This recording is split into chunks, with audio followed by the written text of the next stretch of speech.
Inaugurada em 2002, a Rodovia dos Imigrantes foi feita com o objetivo de facilitar a mobilidade entre São Paulo e a Baixada Santista. Assim, o governo do estado de São Paulo empreendeu uma das obras viárias mais ambiciosas já realizadas no planeta. Totalizando 58,5 quilômetros de extensão, o projeto não apenas impulsionou a economia e o turismo na região, mas também foi executado em 2 etapas, possuindo um número impressionante de pontes, viadutos e túneis. Neste vídeo, você verá a história e construção da Rodovia dos Imigrantes, uma das rodovias mais incríveis do Brasil e do mundo. Antes, deixe seu like, inscreva-se no canal e ative o sininho para acompanhar nosso projeto no YouTube. O projeto da Rodovia dos Imigrantes, a SP-160, revela uma série de objetivos, sendo uma das mais importantes o estímulo ao desenvolvimento econômico da Baixada Santista, aprimorando o transporte de mercadorias e, assim, reduzir os custos logísticos e fortalecer a conexão entre São Paulo e o litoral. Antes da sua construção, esse acesso à Baixada era limitado a estradas perigosas e congestionadas, com muitas curvas acentuadas, declives perigosos e pistas estreitas. Com a Rodovia dos Imigrantes oferecendo uma alternativa mais eficiente, com pistas duplas, acostamento e melhorias na infraestrutura, resultando em menos engarrafamentos e, naturalmente, maior segurança. A necessidade de uma via mais segura, com melhor visibilidade e topografia adequada, era evidente. Além disso, a Rodovia dos Imigrantes tinha a intenção de impulsionar o turismo na Baixada Santista, uma região conhecida por suas praias e belezas naturais. Pois, com a abertura dessa rota mais rápida e segura para o litoral paulista, a economia local poderia prosperar consideravelmente. Esses benefícios tornaram a Rodovia dos Imigrantes um projeto de suma importância para o estado de São Paulo, o que se refletiu nos enormes esforços empregados para tornar o projeto uma realidade. A construção da Rodovia dos Imigrantes foi um empreendimento de grande envergadura e complexidade, conduzido pelo Departamento de Estradas de Rodagem do estado de São Paulo. Podemos dividir sua construção em 2 fases distintas. A primeira, que englobou a pista norte ascendente, foi inaugurada em 1976. A segunda fase, envolvendo a pista sul descendente, começou a operar em 2002. O processo de construção da pista norte, que teve início em 1974, enfrentou diversos desafios. Inicialmente, os engenheiros se depararam com problemas relacionados ao projeto original, que previa 3 pistas paralelas. Mas deslizamentos de terra devido à proximidade das encostas exigiram ajustes no projeto. Todavia, devido às limitações orçamentárias, o governo paulista optou por deixar de lado os projetos da pista reversível e da pista descendente. Como resultado, a pista ascendente passou a operar de maneira reversível, com seu sentido sendo alterado conforme a demanda de tráfego. A pista ascendente da Rodovia dos Imigrantes foi inaugurada em 28 de junho de 1976 e mobilizou uma equipe de cerca de 13 mil operários para sua construção. Na década seguinte, especificamente em 1986, surgiu a ideia de um projeto para a pista descendente. Porém, somente em 1993 essa ideia começou a tomar forma.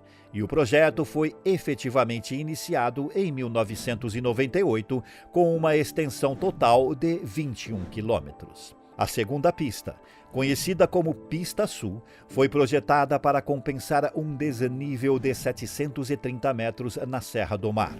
Ela apresenta características notáveis, incluindo 4 túneis com um comprimento total de mais de 8.200 metros. Com o túnel mais longo, possuindo 3.146 metros de extensão, e foi o maior túnel rodoviário do país na época. A escavação desses túneis enfrentou desafios significativos devido ao terreno acidentado e à necessidade de criar túneis. Para superar esses desafios, foram utilizadas 4 unidades de perfuração de face importadas da Suécia, equipadas com sistemas de controle de perfuração computadorizados conhecidos como RCS. Essas unidades tinham funções automatizadas para segmentos específicos, o que aumentou a precisão e a produtividade em cada milímetro escavado. O software permitia que a carreta de perfuração desenvolvesse planos de perfuração personalizados diretamente na face do túnel. Isso eliminou a necessidade de enviar planos de perfuração do escritório para a unidade de perfuração, resultando em economia de tempo e recursos. À medida que as escavações avançavam, uma estrutura metálica era colocada nas paredes e no teto do túnel, e o concreto era aplicado por robôs para estabilizá-lo. A estabilidade adicional foi garantida pelo alargamento das bases de apoio das combotas e pela fundação reforçada com estacas armadas de 20 centímetros de diâmetro. Em áreas geologicamente mais delicadas, foram adicionados tirantes radiais ao solo. Além disso, várias inovações foram implementadas no projeto, como a instalação de 42 jatos ventiladores capazes de suportar temperaturas de até 400 graus Celsius. Sensores foram usados para reduzir o ruído e detectar a presença de CO2, calor e vento. Também foram instaladas câmeras inteligentes de monitoramento de acidentes que transmitiam imagens ao Centro de Controle de Operações da concessionária para garantir a segurança e o controle do tráfego na rodovia.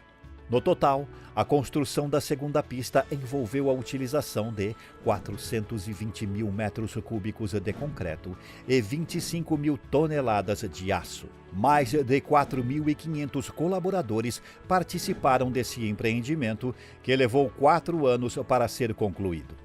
Esses números mostram o quanto esse projeto é imenso. Não é à toa que é uma das mais importantes obras viárias da América Latina nas últimas 3 décadas. Além disso, há outros aspectos impressionantes associados à Rodovia dos Imigrantes. Um deles é o número de túneis, que totalizam 7. Para se ter uma ideia disso, a cidade de São Paulo tem 29 túneis, o que significa que a Imigrantes conta com um número de túneis equivalente a impressionantes 24% da capital paulista. Já quando se trata de viadutos e pontes, a rodovia possui 51 dessas, enquanto a cidade de São Paulo, até 2019, tinha 185, ou seja, a rodovia dos Imigrantes abriga quase 1/3 do total. É importante destacar que, com seus 58,5 km de extensão, a rodovia dos Imigrantes não está entre as mais extensas do Brasil. O país possui rodovias com mais de 4.000 quilômetros de extensão, sendo a maior delas a BR-116, que liga Fortaleza, no Ceará, a Jaguarão, no Rio Grande do Sul, com impressionantes 4.542 quilômetros de extensão.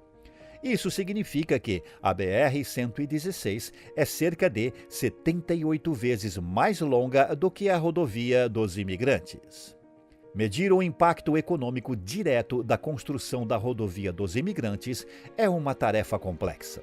Mas é inegável que esse projeto contribuiu e continua a contribuir para o estímulo da economia das regiões que atravessa, e os danos são muito menos expressivos que os benefícios. Durante o período de construção da segunda pista, que ocorreu entre 1998 e 2002, foram criados cerca de 16 mil empregos, sendo 4 mil deles ocupados diretamente na obra. É relevante destacar que a implementação da segunda pista teve um impacto significativo na capacidade de veículos que a rodovia podia acomodar. Assim, a capacidade passou de 8.500 veículos por hora para 14 mil veículos por hora. Nos primeiros 20 anos de operação da Pista Sul, mais de 205 milhões de veículos transitaram pela rodovia. Para se ter uma ideia, durante a transição da última semana de 2020 para a primeira de 2021, entre 28 de dezembro e 3 de janeiro, foram registrados aproximadamente 640 mil veículos nos trechos norte e sul, conforme dados da concessionária Ecovias. Isso representa cerca de 0,56% da frota nacional de veículos, um a cada 180. Esses números destacam o aumento notável da eficiência do trecho entre São Paulo e a Baixada Santista ao longo dos anos. Isso é uma excelente notícia para setores como hotelaria, turismo e transporte, que se beneficiam da maior agilidade proporcionada pela rodovia. Todavia, em termos ambientais, é importante notar que o impacto da rodovia dos imigrantes também evoluiu à medida que as preocupações ambientais cresceram nas últimas décadas. A segunda via, última a ser inaugurada, possui um comportamento ambiental aproximadamente 40 vezes mais sustentável em comparação com a primeira via, a Pista Norte, que foi inaugurada em junho de 1976. Um dos grandes feitos que contribuíram para esse sucesso foi o engenhoso design dos pilares dos viadutos, que foram posicionados a uma distância de 90 metros entre si, o dobro da distância inicialmente prevista. Essa abordagem não apenas teve impacto positivo no transporte entre São Paulo e a Baixada Santista, mas também demonstrou uma notável adaptação à topografia desafiadora da região, assim minimizando o impacto ambiental ao evitar a necessidade de uma quantidade enorme de terraplanagem e intervenções no terreno. Quanto ao futuro da rodovia dos imigrantes, apesar da complexidade para fazer essas estimativas, acredita-se que, considerando um cenário de continuidade sem mudanças drásticas, a rodovia deve permanecer como uma conexão de extrema importância no estado de São Paulo, assim como é hoje. Vale destacar que, em maio de 2021, o governo paulista e a concessionária Eco Rodovias chegaram a um acordo que estendeu a concessão do sistema Anchieta Imigrantes até o ano de 2033, a partir de 2024. Como parte desse acordo, a Eco Rodovias se comprometeu a investir uma quantia substancial, nada menos que 1,55 bilhão de reais, ao longo desse período.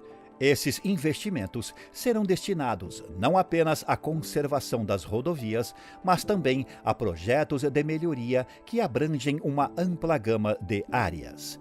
Além dos mencionados viadutos e nova estrada para Santos, estão previstos aprimoramentos em sistemas de segurança viária, ampliação da capacidade para lidar com o crescimento do tráfego, implementação de tecnologias de monitoramento e controle de tráfego de última geração e iniciativas de sustentabilidade ambiental, como a redução das emissões de carbono e a preservação de áreas naturais adjacentes. Essas iniciativas não apenas devem ser um impacto positivo na economia da região, facilitando o deslocamento entre a Baixada Santista e a capital paulista, mas também reforçarão a segurança e a eficiência da rodovia. Isso beneficiará tanto os residentes que vivem e trabalham em diferentes pontos dessas áreas, quanto os setores de turismo e transporte de carga, que desempenham um papel importantíssimo na relação comercial entre São Paulo e a Baixada Santista. Todavia, somente os próximos anos poderão demonstrar a eficácia dessas transformações e se elas serão capazes de abrir um novo capítulo de desenvolvimento em uma das rodovias mais impressionantes do Brasil. O compromisso contínuo com a inovação, sustentabilidade e aprimoramento da infraestrutura viária é essencial para garantir que a rodovia dos imigrantes continue desempenhando um papel crucial na conectividade e no desenvolvimento econômico da região e do estado como um todo. Mas o que você achou da história e construção desse mega projeto? Comente! Este é o Urbana. Deixe seu like, inscreva-se e assista a um vídeo anterior. Até o próximo vídeo.